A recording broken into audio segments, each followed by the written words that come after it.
Amit Shah and Narendra Modi వీరిద్దరూ కూడా రాజకీయంగా మనం చూసుకుంటే వారి స్పీచెస్ అవన్నీ కూడా విమర్శలు చేయొచ్చు, దాని మీద ప్రతి విమర్శలు చేయొచ్చు, పక్కకు వెళ్ళొచ్చు. కానీ ఒక దేశభక్తులుగా వారిరువురి తీరుని మాత్రం శంకించలేం. వారి చిత్తశుద్ధి, దేశం పట్ల వారి చిత్తశుద్ధిని ఏమాత్రం అనుమానించలేం. ఎన్నోసార్లు ప్రూవ్ చేసుకున్నారు వాళ్ళు తీసుకొచ్చిన రిఫార్మ్స్తో, వాళ్ళు అప్లై చేసిన కొన్ని విధానాలతో. ఆర్టికల్ 370 కానీ, అయోధ్య రామ మందిర నిర్మాణం కానీ, ఎస్ఐఆర్ కానీ, సిఏఏ కానీ, ఎన్ఆర్సి, సో మెనీ ఇలా చెప్పుకుంటూ పోతే చాలానే ఉన్నాయి.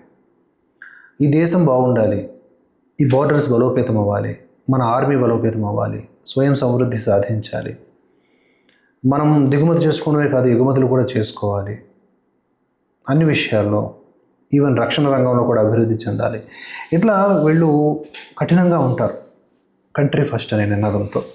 అటువంటి వారికి ఆగ్రహం తెప్పించే విషయాలు ఏముంటాయి చెప్పండి? దేశ వ్యతిరేక విషయాలు. ఇటీవల అటువంటి దేశ వ్యతిరేక విధానానికి పాల్పడ్డారు సోనియా గాంధీ. స్వాతంత్ర దినోత్సవం రోజున, 80వ స్వాతంత్ర దినోత్సవం రోజున వందే మాతరంని అత్యంత దారుణంగా, హేయముగా, నీచముగా అవమానించారు సోనియా గాంధీ, రాహుల్ గాంధీ, ఖర్గే.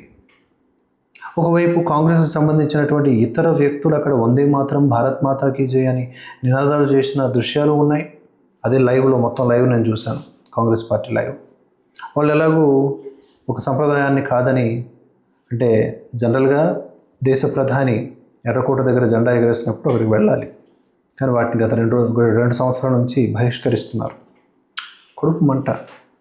రాజకీయాలు వేరు, దేశం వేరు అనే విషయం తెలియకుండా ద్వేషంతో నిండిపోతే అలాగే ఉంటుంది. సరే, ఇక్కడ నేను చెప్పాలనుకుంటుంది ఏంటి అంటే, అక్కడ వాళ్ళందరూ కూడా 3.5 నిమిషాల పాటు వందే మాతరం గేయాన్ని ప్లే చేసిన ఆ 3.5 నిమిషాలు అతలాకుతలం అయిపోయారు.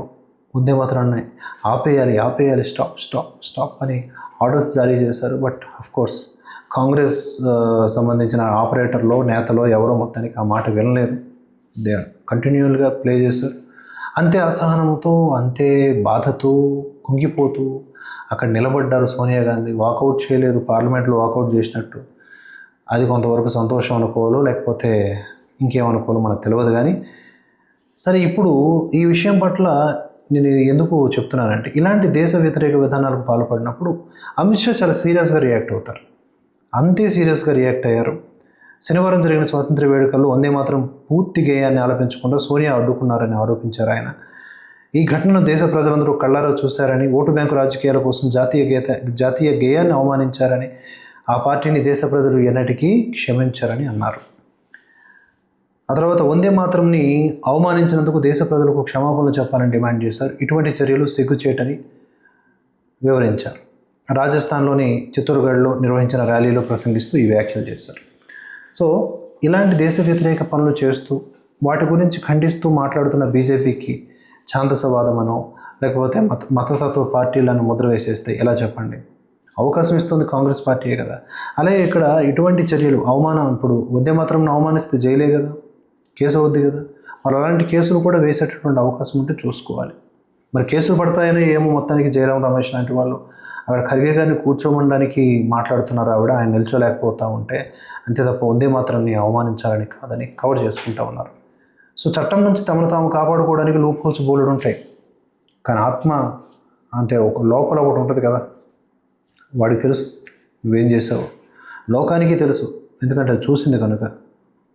ఈ దేశాన్ని ద్వేషంతో కాదు, ఈ దేశం మీద ప్రేమతో ఏలాలని చూడు. అంతేగాని ఇలాగే వెళ్తాను అని అనుకుంటే కనుక దేశ ప్రజలు ఎప్పటికీ క్షమించరు, ఎప్పుడూ గద్దెనెక్కించరు.